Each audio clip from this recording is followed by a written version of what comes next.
Este carrión famoso, legendario, que nace en las fuentes de su nombre, entre Santander y León, en un frontal de nubes, piedra y cascadas, que hincha el otoño y el invierno borra, es el río de Saldaña y Guardo, el que medra allá por tierra de campos y da vida a la llanura de Palencia. Sus senderos, que como sus canales bajan buscando tierra donde medrar, conocen, saben, oyen el paso leve de los corzos, el galopar menudo del rebeco, el tosco apresurar del jabalí. Pero el Carrión, hermano del Pisuerga, es también apellido y memoria de los infantes que casaron un día, en mala hora para ellos, con las hijas del Cid.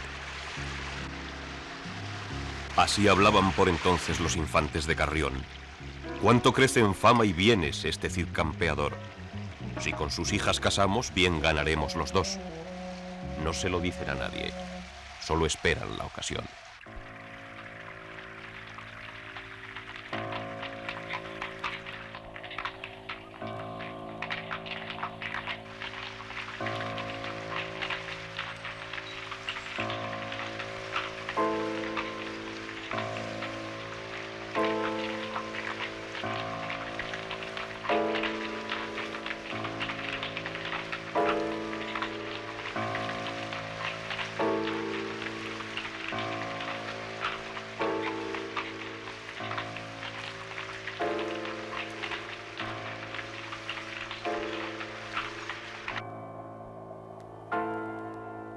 El Carrión, que es río de milanos y cigüeñas, tiene otro camino rico y secreto bajo la superficie de sus aguas. Un mundo mudo de truchas, barbos, cachos y bogas que gozan de dominio natural en su corriente, desde su nacimiento a los embalses de Campo Redondo y Compuerto.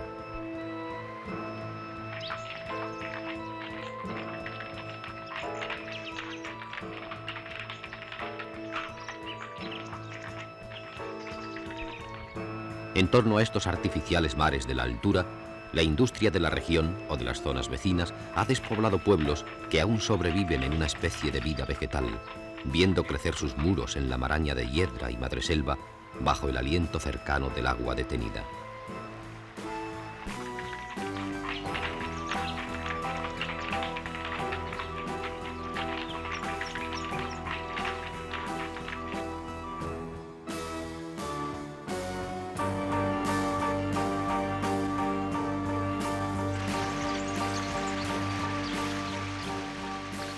Por Velilla, el río es ya gran río, el famoso Carrión, capaz de regar campos y traer cosechas al mundo longitudinal de sus riberas, digno de puentes monumentales, de arcos de hierro y piedra y obrero también, en el momento primero de sus fuerzas que mueven aserraderos y centrales, y aún más adelante los monótonos ejes de la industria minera.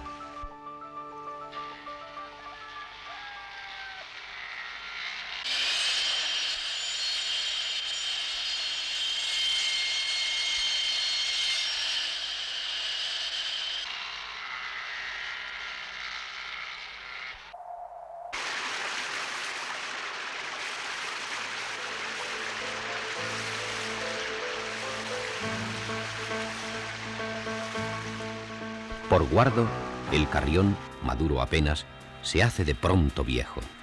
Pierde su piel color, su brillo se apaga, su cauce se revuelve ceniciento. Sus aguas tan claras más arriba se vuelven fango ahora, puro cieno. El río lucha aquí por vivir, por salir del mal paso de algún modo. Su fauna se dispersa, retrocede, muere o boga en busca del amparo de sus amigos, los álamos, los olmos, compañeros habituales de su peregrinar. Pero los cauces claros aún quedan lejos y es preciso sobrevivir a duras penas entre las dos riberas, entre la industria y la naturaleza.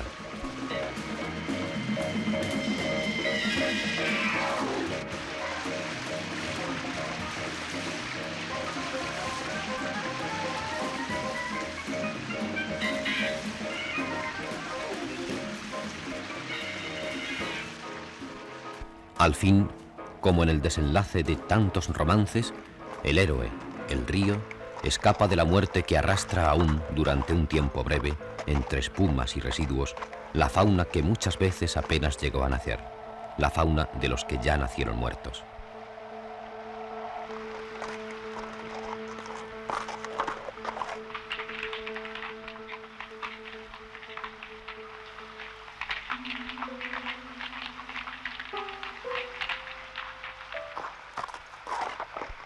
De nuevo se ensancha, recupera su brillo, sus destellos, bajando hacia Saldaña, donde aún vela la sombra de la reina doña Urraca, muerta junto a esta doble línea de flor altiva y noble que el agua acomete en su primer singladura rumbo a las tierras de los infantes, hermanos en el nombre.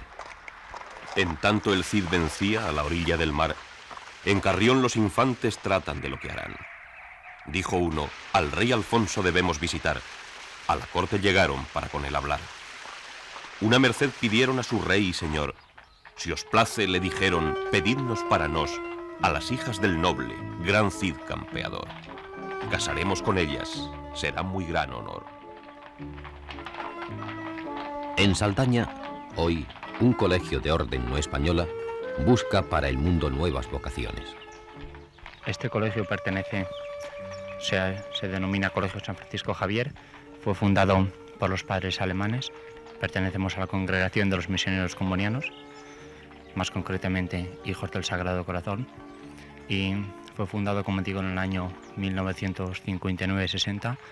El fin era era la época en que abundaban bastante las vocaciones, entonces se pensó que, dado que en Alemania disminuían ya, entonces se pensó como buena tierra esta de España y concretamente esta de Saldaña.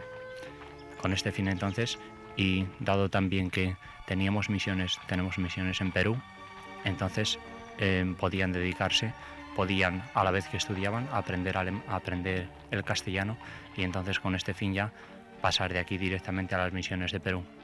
Se reclutan los jóvenes en esta región por la parte de León, Palencia, Valladolid y un poco de Asturias también.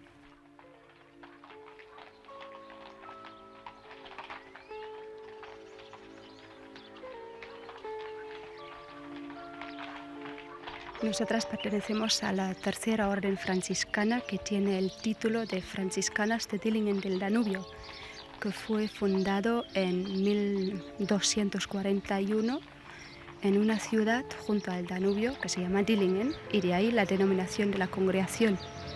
Hoy es de derecho papal y tenemos religiosas en Alemania, la gran mayoría, en 2 provincias. Después tenemos religiosas en América del Sur, en Brasil, en América del Norte, algunas en Suiza y nosotras aquí. El colegio se llama Regina Mundi y fue denominado así por la razón de la fundación, que era buscar vocaciones religiosas para América del Sur. El fin no le hemos cambiado, sino nuestra pretensión sigue siendo la formación de vocaciones, a pesar de que haya cambiado la manera de trabajarlo.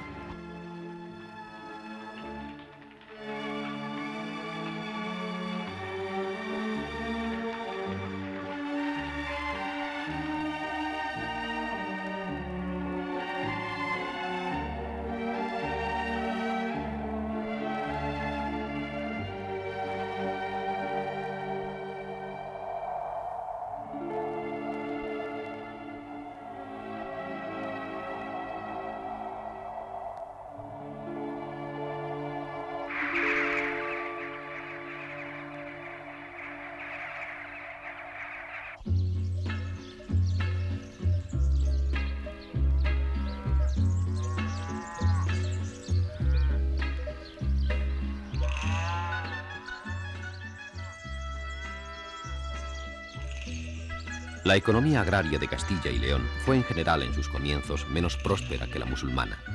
La ganadería tuvo ya desde entonces tanta importancia o más que la agricultura. La forma de vida de aquellas sociedades primitivas, en estado de guerra permanente, hostigadas por un enemigo dispuesto a arrasar siempre sembrados y cosechas, llevó a buscar fuentes de vida o riqueza capaces de ser retiradas al lugar más seguro a medida que retrocedían las líneas de batalla. El ganado de cualquier índole cumplía esta exigencia. Además, niños y mujeres podían cuidar de los rebaños, en tanto los hombres empuñaban las armas. Tales circunstancias, se ha escrito, pueden explicar el arraigo de la ganadería durante la Reconquista, hasta el extremo de condicionar la economía castellana en siglos posteriores. Una vez que llegó, si no la paz definitiva, al menos una tregua lo suficientemente amplia, lejos de las fronteras de la guerra, se fueron creando una serie de rutas mercantiles que unían el interior con la España musulmana y los países del otro lado de los Pirineos. Junto a las principales manufacturas, el comercio pasó a constituir el medio fundamental de vida, lo cual hizo nacer numerosos mercados más importantes que los tradicionales en cada capital, transformándose paulatinamente en las ferias famosas que perduraron en los siglos siguientes. Es por entonces cuando comienza a circular libremente la moneda para la compra de frutos, aperos y ganado que hasta entonces se realizaba en especies.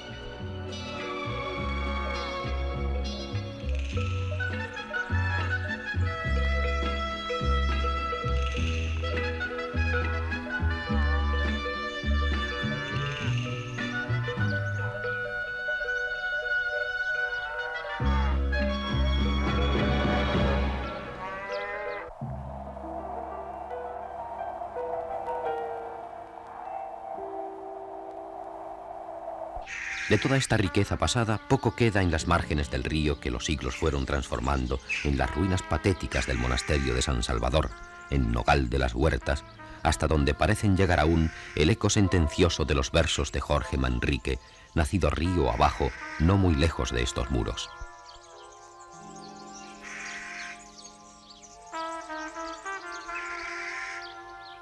No se os haga tan amarga la batalla temerosa que esperáis, pues otra vida más larga, de fama tan gloriosa, acá dejáis. Aunque esta vida de honor tampoco no es eternal ni verdadera, mas con todo es muy mejor que la otra temporal, perecedera. El vivir que es perdurable no se gana con estados mundanales, ni con vida deleitable en que moran los pecados infernales. Mas los buenos religiosos gánanlo con oraciones y con lloros, los caballeros famosos con trabajos y aflicciones contra moros.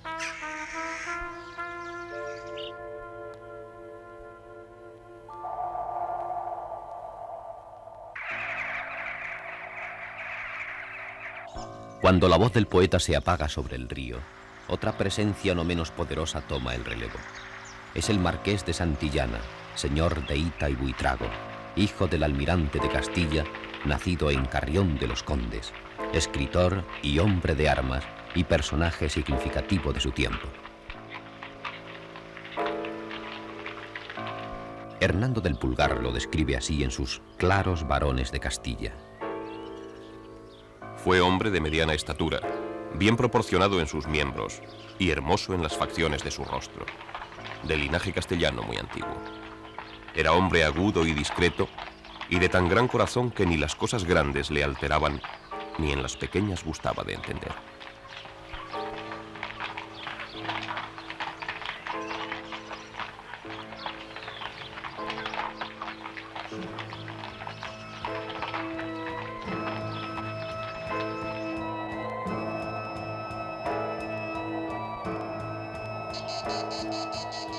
Por bajo de Carrión, tierra de campos. Se abre el mundo, la llanura en torno. Tiempo, camino y vida se suman más acá, más allá del horizonte. Castilla la sedienta es una sábana de polvo amarillo que el río parte en dos a la vez que la fecunda bajo la verde corona de los olmos.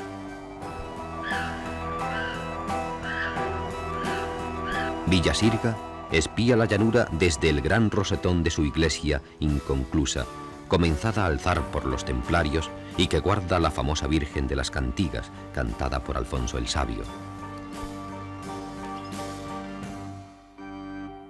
Como lugar de paso viajero y peregrino, la villa tiene mesón donde recuperarse del esfuerzo del cuerpo, ya que no del espíritu, en el que hacer un alto antes de proseguir, en el ayer, camino de Santiago, o en el hoy, camino de Palencia.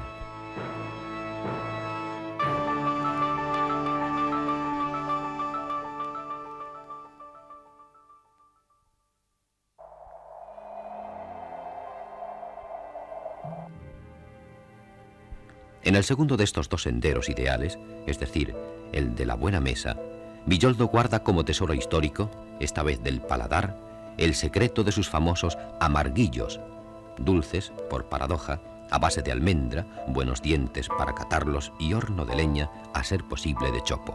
La fórmula o la receta del amarguillo, ¿usted de dónde la ha sacado? De mi padre. Esto viene de padre a hijos. ¿Usted se la ha dado a alguien que no sea sus hijos? A nadie. ¿Ni nos puede decir en qué consiste? Pues no.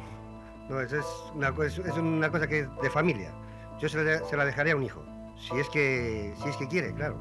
¿Y si no quiere, se va a perder la fórmula del amarguillo? Igual se la regalo a las monjas clarisas de Carrión.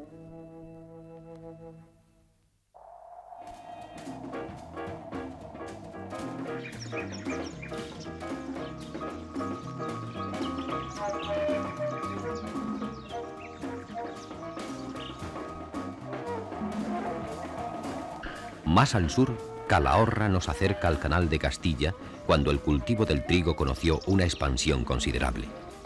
Los españoles eran más, pero también influyó de modo importante la nueva normativa en la contratación por la que se establecía mercado libre para la agricultura. De los 4 millones de hectáreas en que aumentaron los cultivos, más de la mitad se destinaron al trigo.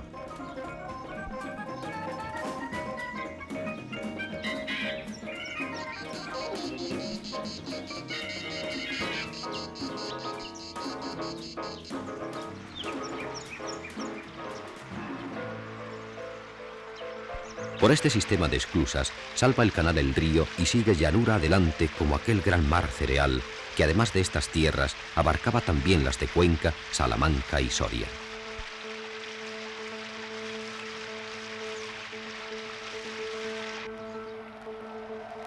El doble cauce del camino y el río nos lleva ya a Palencia, capital, que es hoy, como siempre, ciudad de iglesia y clero, de puentes y paseos.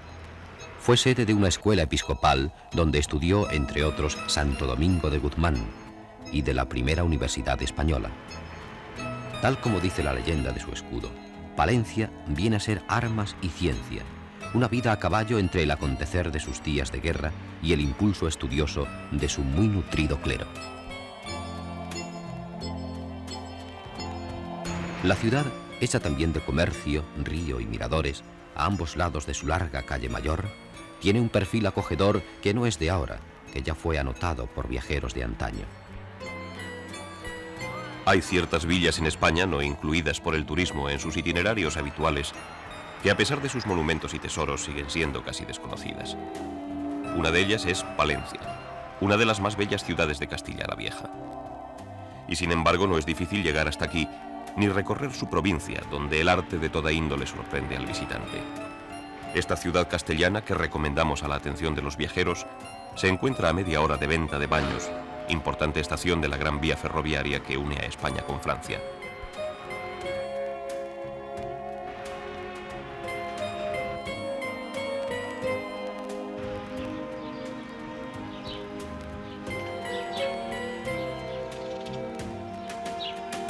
En Palencia, el romancero sitúa la boda del Cid con su esposa Jimena, y su universidad es 2 siglos anterior a la famosa de Salamanca.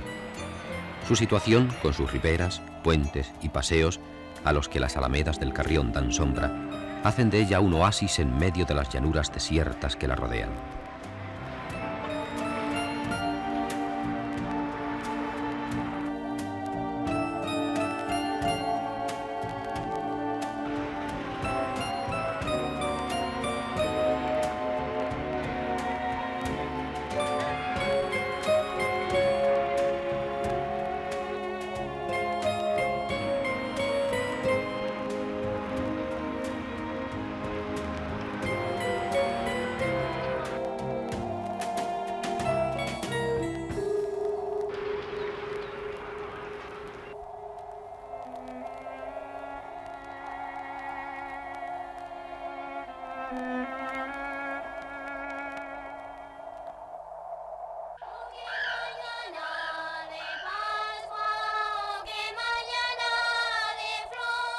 Camino de la comarca del Cerrato, la llanura se encrespa en macizos puentes, ásperos campos batidos por el sol y los vientos, desolados, paralelo vegetal donde surgen iglesias imponentes cerca del fresco aliento de los ríos, del gran padre Carrión, que ya corre a encontrarse con su hermano Pisuerga.